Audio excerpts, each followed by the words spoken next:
আমাদের অনেকগুলো কনসার্ন আছে। এর মধ্যে প্রথমত কনসার্ন হলো নির্বাচন কমিশনের তাদের যে অপেশাদারিত্ব আচরণ। নির্বাচন কমিশন এখন পর্যন্ত কোনো ধরনের ব্যবস্থা গ্রহণ করতে পারেনি। আমরা অনেকগুলো অভিযোগ দিয়েছি।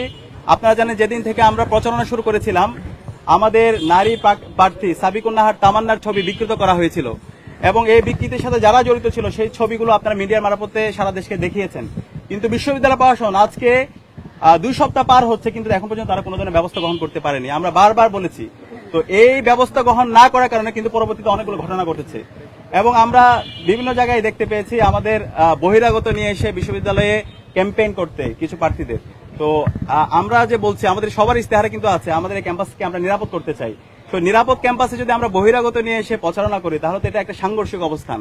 তো এরকম যারা করছেন এবং এদের বিরুদ্ধে বিশ্ববিদ্যালয় প্রশাসন যদি ব্যবস্থা গ্রহণ করতে না পারে এবং নারীদের বিরুদ্ধে যারা সাইবার বুলিং করছে, যারা হ্যারাসমেন্ট করছে, যারা স্লেট শেমিং করছে, তাদের বিরুদ্ধে যদি বিশ্ববিদ্যালয় প্রশাসন, নির্বাচন কমিশন যদি ব্যবস্থা গ্রহণ না করে, তাহলে একটি সুস্থ, ফ্রি, ফেয়ার, ক্রেডিবল ইলেকশন তারা কতটুকু আয়োজন করতে পারবে সেটা নিয়ে আমরা আশঙ্কা অনুভব করছি।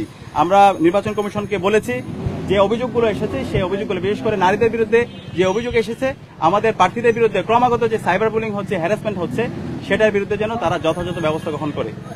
আর একই সাথে আমরা বলেছি আমাদের মাত্র 8টা সেন্টার। আপনারা জানেন বিশ্ববিদ্যালয় এবছর আমাদের ভোটার প্রায় 40,000-এর কাছাকাছি। তো এই 8টি সেন্টারে যদি আমরা আশা করছি এখানে এবার সর্বোচ্চ সংখ্যক আমাদের ভোটাররা ভোট দিতে আসবে ইনশাআল্লাহ, সর্বোচ্চ সংখ্যক ভোট কাস্ট হবে।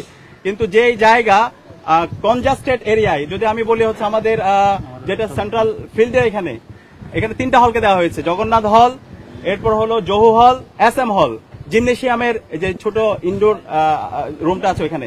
তো ওই জায়গায় প্রায় 6,000 ভোট। কিভাবে তারা কাজ করবে? খুবই কনজাস্টেড এরিয়া। কার্জন এরিয়ায় দেওয়া হয়েছে 3টা হল, শহীদুল্লাহ হল, FH হল, 21 হল, এবং এটির সাথে আবার সুফিয়া কামাল হলকে পাশে দেওয়া হয়েছে। প্রায় 10,000-এর মতো ভোটার। তো ওই কার্জনের মতো একটা জায়গায়, ছোট জায়গায় যদি 10,000 ভোটার একত্রিত হয় এবং প্রত্যেক ভোটারকে আবার 41টা করে ভোট দিতে হবে, তো এই অবস্থায় ভোটাররা কতটুকু স্বস্তির সাথে তারা ভোট দিতে পারবে সে নিয়ে আমরা আশঙ্কা অনুভব করছি। সেখানে আমরা প্রশাসনকে বলেছি তারা যেন আরো বেশি সেন্টার বাড়ায় এবং একই সাথে ভিতরে যে বুথগুলো আছে, বুথগুলো যেন আরো বাড়ায়, সেটার জন্য আমরা অনুরোধ করেছি। এবং একই সাথে আমাদের 2টা হল ক্যাম্পাসের বাইরে আছে, আমাদের বোনদের কুয়েত মৈত্রী হল এবং বঙ্গমাতা হল। সেই বঙ্গমাতা, এই 2টা হল আমাদের যারা ভোটার আছে তাদেরকে ঢাকা বিশ্ববিদ্যালয় ক্লাবে এসে ভোট দিতে হবে। এত দূরে এসে ভোট দেওয়া তাদের জন্য অনেক কঠিন হয়ে যাবে। তো আমরা বলেছিলাম সমাজ কল্যাণ ইনস্টিটিউট আছে, সেই সমাজ কল্যাণ ইনস্টিটিউটের জন্য তাদের জন্য ভোটের ব্যবস্থা করা হয়।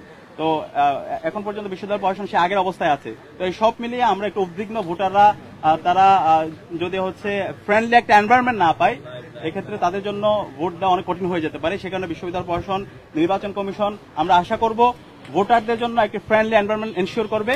একই সাথে আমরা যারা প্রার্থীরা আছি, আমরা সবাই যেন আমাদের জায়গা থেকে দায়িত্বশীল আচরণ করি। ভোটাররা আশা করছি যারা দায়িত্বশীল আচরণ করছে তাদেরকেই তারা তাদের প্রতিনিধি হিসেবে বেছে নেবে ইনশাআল্লাহ। ধন্যবাদ।